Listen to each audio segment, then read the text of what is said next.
Far more chilling note, though, Hulk Hogan gave us a shocking suicidal confession. I got the gun, and I don't remember getting it. I was so out of it and so screwed up, and the more I looked in the mirror, I started playing with it, and I was like hypnotizing myself.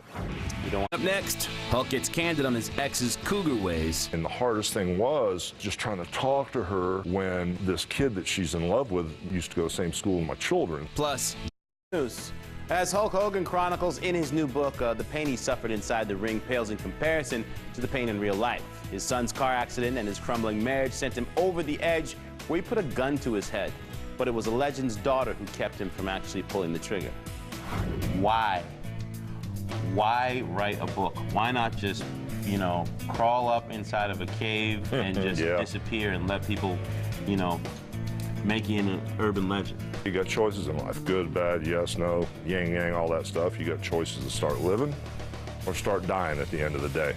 And I was at that crossroads, man.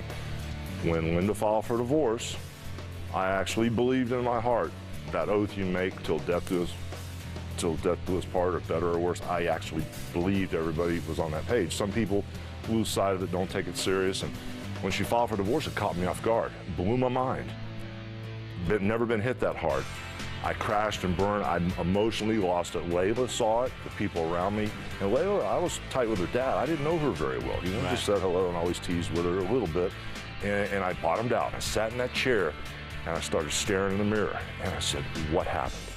Where did everybody go? And the more I stared in that mirror, I stayed there 2 days, something snapped in me, and that old wrestler mentality came back, that brutal mentality. I need a drink. I need an effing drink. I don't remember getting the gun, and the more I looked in the mirror, I started playing with it, and I was like hypnotizing myself. And I've always hated people that talk about suicide or threaten it or do it. I've always called them cowards. And out of nowhere, Layla called. She goes, you left. You were so depressed. Are you okay? We haven't heard from you. She kept saying, that we love you, and we love you, and come back and go to church with us, you know, and that kind of snapped me out of it. Did you ever have any feeling in the back of your head like, wow, this can't happen to my family, or this show's not going to affect us this way, before you went in? It was the total opposite, bro. It was like my marriage was already unraveled, and it's real turbulent, and I don't talk to her at all.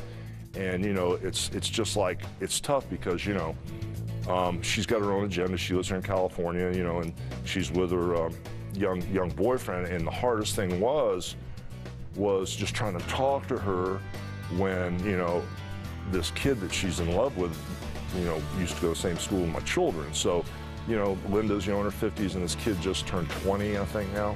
I'm not sure. And that's been the toughest part, is trying to talk to Linda and be cool, which I don't anymore, but trying to rationalize to Brooke and to Nick that, hey man, you know, you gotta love your mom no matter what happens. Is, you know, hey man, I understand how people can go over the edge. I understand OJ, but I chose not to go that route. I chose to go the high road, you know.